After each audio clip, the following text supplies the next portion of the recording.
नमस्कार, अरुणाचल समाचार में आपका स्वागत है। मैं हूं शोभा। आइए बुलेटिन में सबसे पहले देखते हैं मुख्य समाचार।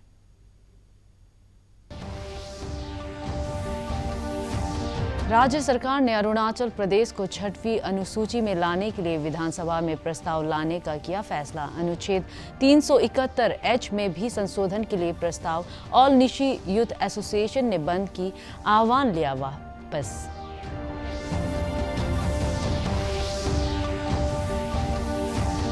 ईटानगर में स्ट्रीट वेंडर्स को कोविड-19 के कारण कारोबार में हुए नुकसान से मदद के लिए बैंक ऋणों का वितरण। शहरी विकास मंत्री कामलुंग मोसांग ने कहा, स्ट्रीट वेंडर्स आत्मनिर्भर निधि योजना का लाभ उठाकर करे कारोबार।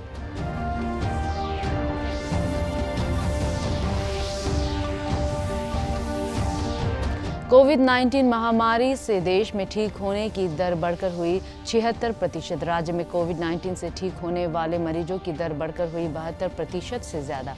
सोमवार को आए संक्रमण के 49 नए मामले।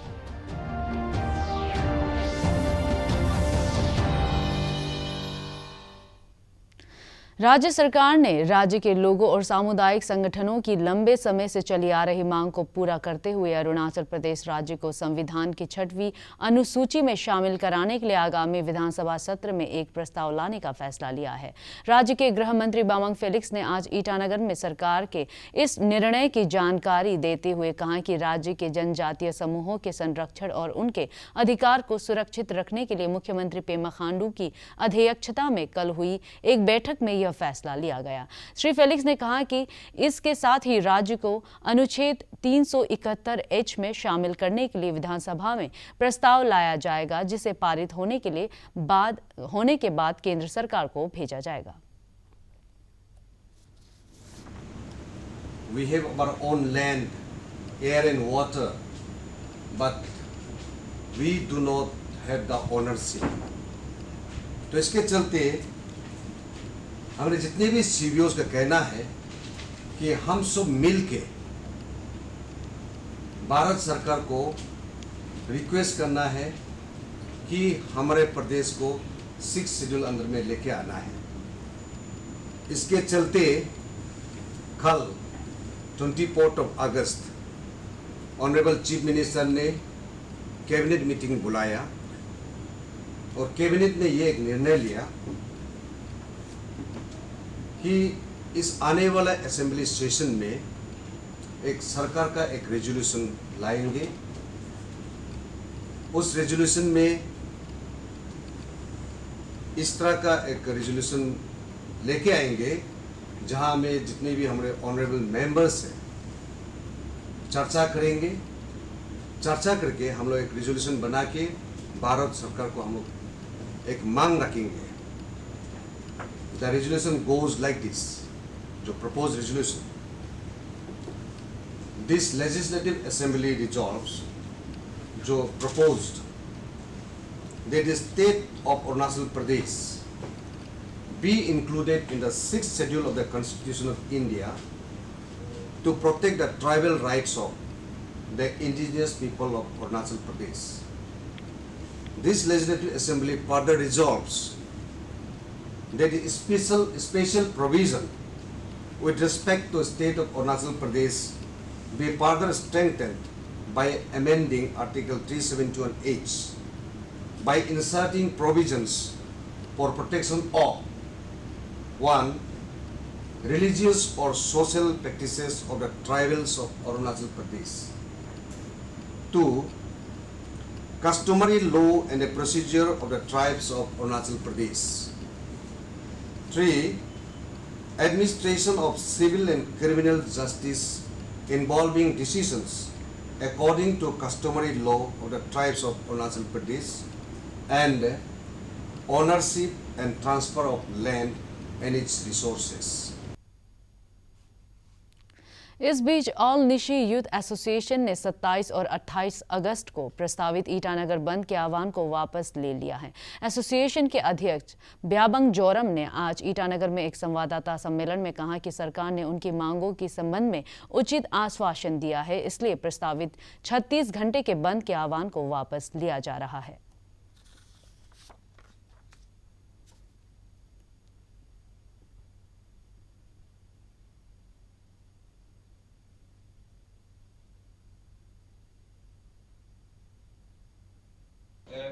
डिमांड को सरकार ने पूरा फुलफिल किया है, तो विच मैं आप लोग का साथ में डॉक्यूमेंट का साथ में प्रोड्यूस कर रहा हूँ।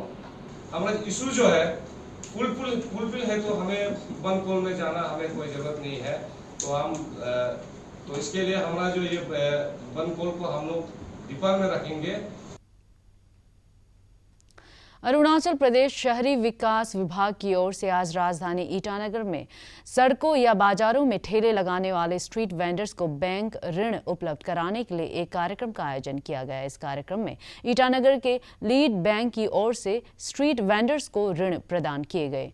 राज्य शहरी आजीविका मिशन के तत्वाधान में आयोजित इस कार्यक्रम को राज्य स्तरीय बैंकर्स कमेटी ने भी सहयोग प्रदान किया। इस कार्यक्रम में छोटे कारोबार करने वाले लोगों को प्रधानमंत्री के स्ट्रीट वेंडर्स आत्मनिर्भर निधि योजना के अनुसार ही ऋण उपलब्ध कराया गया। कार्यक्रम को संबोधित करते हुए राज्य के शहरी विकास मंत्री कामलुंग मोसांग ने प्रधानमंत्री द्वारा घोषित योजना का स्वागत करते हुए बैंकर्स कमेटी के प्रयासों की सराहना की। श्री मोसांग ने इस अवसर पर सभी स्ट्रीट वेंडर्स को इस योजना का लाभ उठाने की अपील करते हुए कहा कि उन्हें अपने कारोबार को और बेहतर बनाने के लिए दिए जाने वाले ऋण का सही इस्तेमाल करते हुए यह ध्यान रखना होगा कि बैंक से लिया गया ऋण समय पर वापस किया जाए, जिससे भविष्य में और भी बैंक स्ट्रीट वेंडर्स या अन्य छोटे कारोबारियों की सहायता के लिए आगे आ सके। ये लॉन्च किया गया है जिसका जो लोग कोविड-19 का वजह से जिसका बिजनेस गुजर गए हैं, जैसे कि हमारा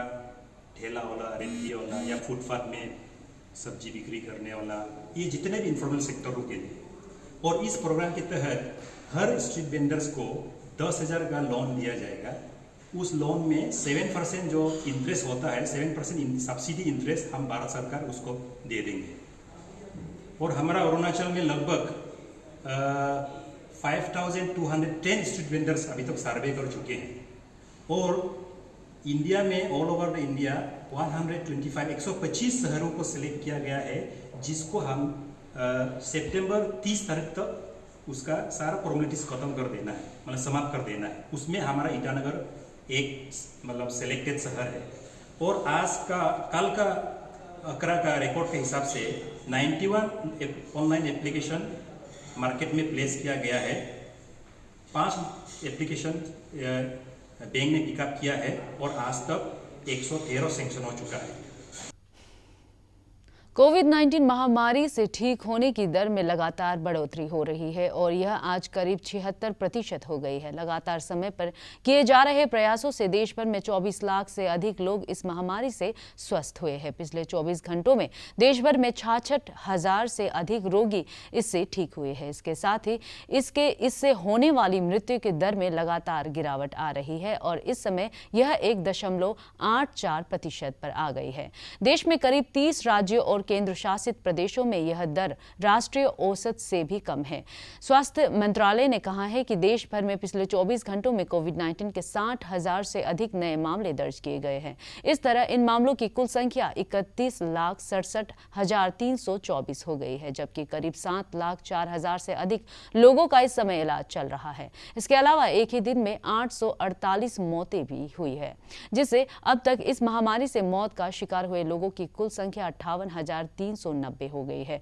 उधर विश्व स्वास्थ्य संगठन ने आगाह किया है कि कोविड-19 से स्वस्थ हुए लोगों के रक्त प्लाज्मा को अन्य मरीजों में इलाज के लिए उपयोग लाना अब भी प्रायोगिक थेरेपी के रूप में विचार किया जा रहा है। ICMR Sero survey is publication in process. It should appear hopefully by this week in the Indian Journal of Medical Research. It has been peer reviewed by several, it has gone to two rounds of peer review, and that has been done, and it will be published definitely by this week as we stand. The ICMR embarked on the second National Sero Survey, and that is also work in progress, should be completed hopefully by the first week of September.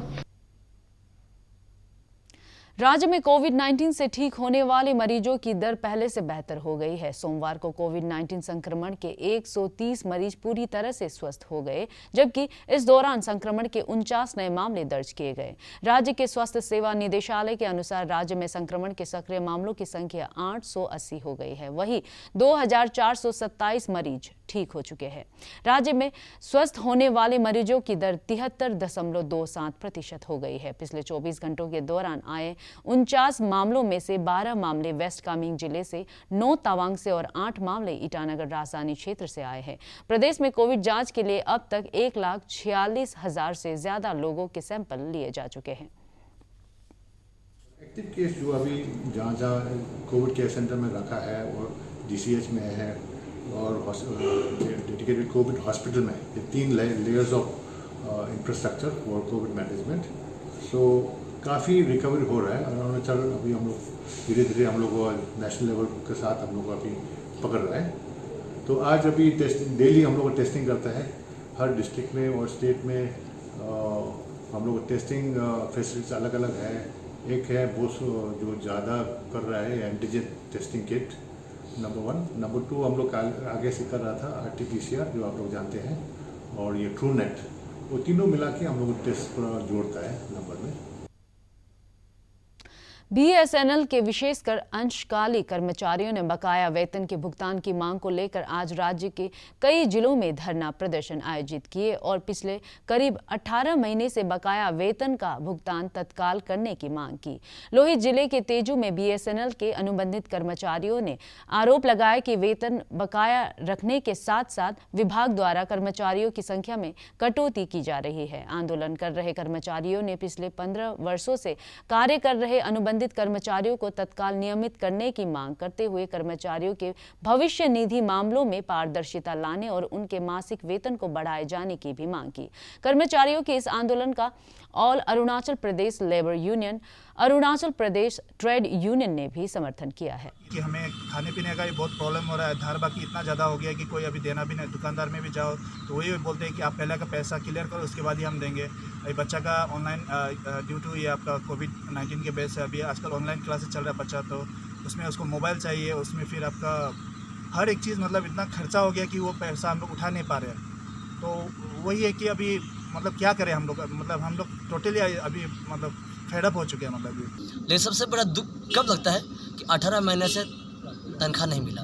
तो मैं सरकार से यही सवाल करना चाहता हूँ, मैं BSNL से यही सवाल करना चाहता हूँ और ये सोनू एंटरप्राइज मैं उससे ये सवाल करना चाहता हूँ, अगर आपको 2 दिन या 2 महीना तनख्वाह नहीं मिलेगा, आपको कितना तकलीफ होता होगा। हमारा मजदूर भाई इतना कम तनख्वाह में 9,000 कुछ रुपया मिलता है, इसको 18 महीना से दरमा नहीं दिया, तो ये हमारा मजदूर भाई क्या बालू खाएगा ना, गिट्टी खाएगा ना, इस पंखा को लेकर खा देगा ना, इस लोहा को खा देगा। आप बताइए क्या खाएगा। बाजार में इन लोगों को दुकानदारी बंद हो गया, कोई दुकानदार लोगों को बाकी नहीं दे रहा है। क्यों? एक दिन अलग बात है, दूसरा दिन अलग बात है, 1 महीना अलग बात, 2 महीना अलग बात, अभी 18 महीना हो गया। तनख्वाह तो कम दे रहा है, वो तो मिनिमम वेजेस एक तरह वो भी उसने रूल को तोड़ दिया है, और पेमेंट वेजेस एक, आप बता दरमा नहीं दिया। हाँ, लेबर लो तो तोड़ दिया। हम लोग का GM और हम लोग का चीफ अकाउंट ऑफिसर जो ईटानगर में है, उन्होंने हायर अथॉरिटी में लेटर बहुत बार लिख चुका है उसको पेमेंट के लिए। तो हम लोग को यहाँ से जो भी करना है, हम लोग को यहाँ पर उन लोग का कोई भी पेंडिंग बिल्स नहीं, जितना भी है हम लोग दे दिया हम लोग को। तो लेकिन आगे से जाके BSNL का थोड़ा कंडीशन फिनेंशियल कंडीशन अच्छा नहीं है, तो इसके लिए अभी थोड़ा रुका हुआ है। अभी जो गोल जो है न्यू दिल्ली में CMD कॉर्पोरेट ऑफिस के वहाँ पे, अगर वो लोग फंड देते हैं तो उन लोग को पेमेंट भी हो जाएगा साथ साथ। राज्य में अपार प्राकृतिक संपदा के बीच ऑर्किड और फूलों की अनेक प्रजातियां पाई जाती है। राज्य में फूलों को उगाने और उसे बाजार में बेचने के काम में कई किसान फूल उत्पादक सक्रिय है। हालांकि फ्लोरिकल्चर का यह काम अभी भी समूह या संघ की बजाय व्यक्तियों या परिवारों द्वारा ही संचालित किया जा रहा है। ईटानगर सचिवालय में बागवानी विभाग की ओर से आज फूलों के उत्पादन से जुड़े फूल उत्पादकों को फ्लोरिकल्चरल के प्रयास और उनके कारोबार को प्रोत्साहित करने के लिए एक कार्यक्रम आयोजित किया गया। इस अवसर पर करीब 1.5 दर्जन फूल उत्पादकों को विभाग की ओर से प्रोत्साहन राशि प्रदान की गई। इस मौके पर कृषि और बागवानी मंत्री तागे ताकी ने कई फूल उत्पादकों को प्रोत्साहन राशि का चेक प्रदान किया। उन्होंने राज्य में फूल उत्पादकों को अपना व्यापार और बेहतर बनाने के लिए समूह या संस्था बनाने का सुझाव देते हुए कहा कि वे इसके जरिए वे बाजार की जरूरतों को गुणवत्ता के साथ पूरा कर सकेंगे। एंड इनका डिमांड हमको जेन्युइन लगा। हम लोग एक्सप्लोर करेंगे कि कौन सा महीना में कौन सा ओकेजन को कोऑर्डिनेट करके फ्लावर फेस्टिवल बनाने से ठीक रहेगा, वो हम लोग करेंगे। इसलिए मैं बोला है कि आप लोग ग्रुप में फॉर्म करके फ्लावर का गार्डन करो ताकि जो खरीदने वालों को गुड क्वांटिटी में मिले। तो अभी भी स्कोप तो है यहाँ। केंद्रीय सड़क परिवहन और राजमार्ग मंत्री नितिन गडकरी ने कहा है कि वे देश के प्रत्येक जिले में चालक प्रशिक्षण स्कूल खोलने के इच्छुक है। श्री गडकरी ने आज मध्य प्रदेश में एक वर्चुअल कार्यक्रम में 45 राजमार्ग परियोजनाओं का उद्घाटन करते हुए यह बात कही। मुख्यमंत्री शिवराज चौहान ने कार्यक्रम की अध्यक्षता की। इन परियोजनाओं में 1361 किलोमीटर लंबी सड़क, 2 ओवरब्रिज और 6 पुलों का निर्माण शामिल है।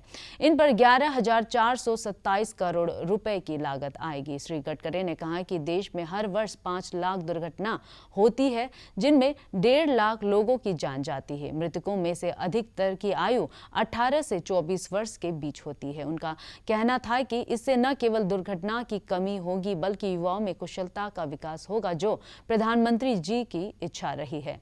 इससे आत्मनिर्भर भारत का प्रधानमंत्री का सपना भी साकार होगा। श्री गडकरी ने मध्य प्रदेश के लिए 7,000 करोड़ रुपए लागत की सड़क परियोजनाओं की भी घोषणा की। इस अवसर पर मुख्यमंत्री शिवराज चौहान ने कहा कि इन सड़कों के निर्माण के मध्य प्रदेश का चौमुखी आर्थिक विकास होगा।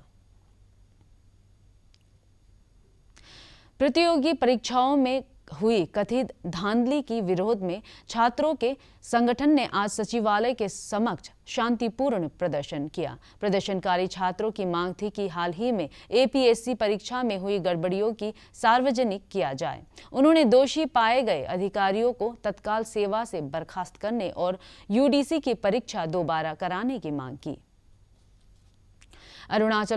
अरुणाचल समाचार के आज के अंक में इतना ही। हम कल फिर हाजिर होंगे अरुणाचल और देश दुनिया की खबरों के साथ। आप देखते रहिए अरुण प्रभात। नमस्कार।